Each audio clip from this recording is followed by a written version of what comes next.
Selanjutnya Ibu akan menerangkan materi pada hari ini, yaitu mengenai pekerjaan kantor, kemudian penanganan dari pekerjaan kantor, lalu ciri-ciri pekerjaan kantor, jenis-jenis pekerjaan kantor, dan yang terakhir adalah macam-macam peralatan kantor. Oke, yang pertama yang kita bahas adalah pengertian dari pekerjaan kantor itu sendiri. Ada beberapa pengertian dari ahli, yaitu diantaranya dari George R. Perry, kemudian dari William Levy-Well dan Edwin Robinson, dan yang terakhir ada dari Geoffrey Mills dan Oliver Standing Clifford. Kalian bisa membacanya dulu.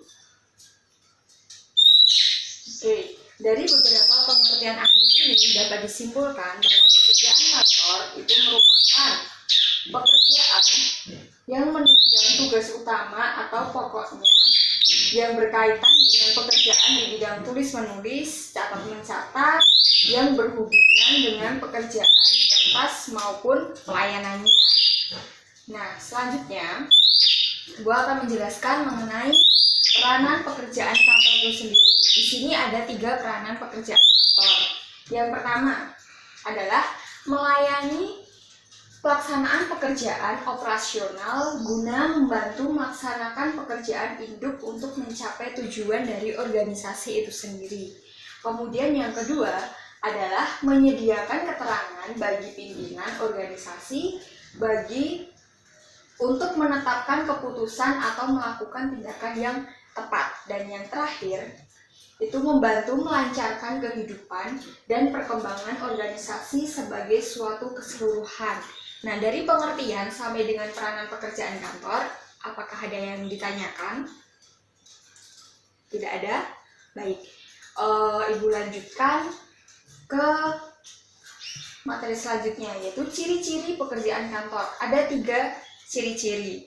Kalian bisa membacanya dulu, Ibu beri waktu 2 menit untuk membacanya.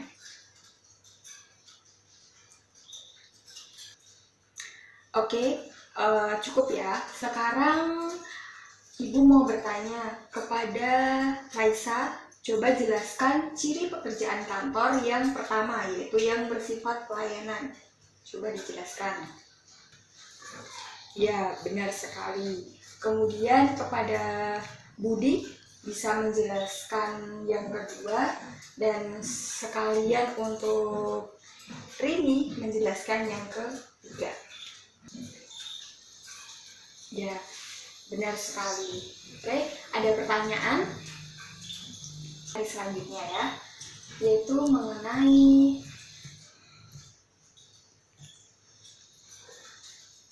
jenis dari pekerjaan kantor. Nah, jenis-jenis pekerjaan kantor ini ada banyak sekali. Ada apa saja?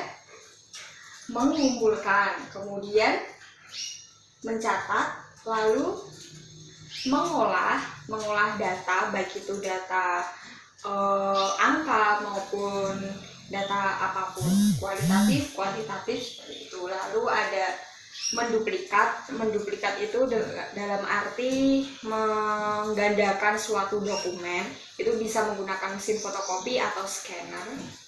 Kemudian mengirim itu bisa menggunakan jasa layanan pos, atau kita bisa mengirim dengan menggunakan email, faksimiles, dan lain-lain.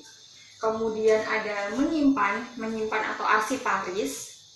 Lalu ada komunikasi, yaitu komunikasi antara pimpinan dengan bawahan, atau antar bawahan, atau pimpinan dengan perusahaan lain yang melakukan kerjasama seperti itu. Kemudian yang terakhir adalah menghitung keuangan dari pemasukan, pengeluaran, keuntungan, kerugian, seperti itu.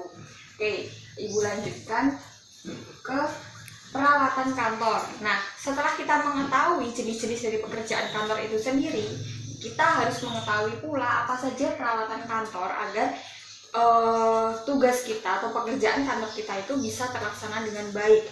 Nah, ada beberapa peralatan kantor itu, diantaranya yang pertama adalah PC atau komputer atau laptop.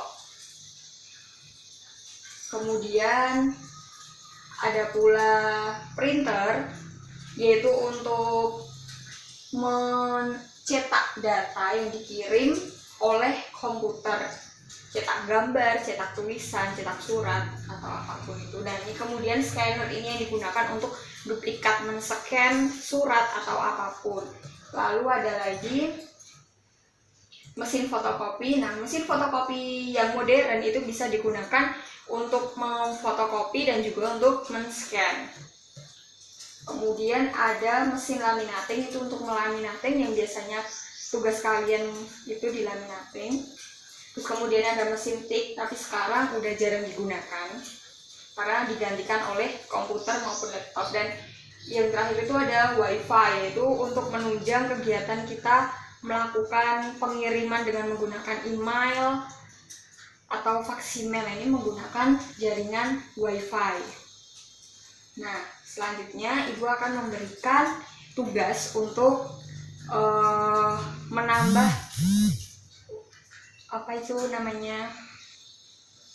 untuk menambah pemahaman kalian terhadap materi yang Ibu sampaikan tadi. Tugasnya yaitu kelompok, dimana dengan menggunakan metode role play.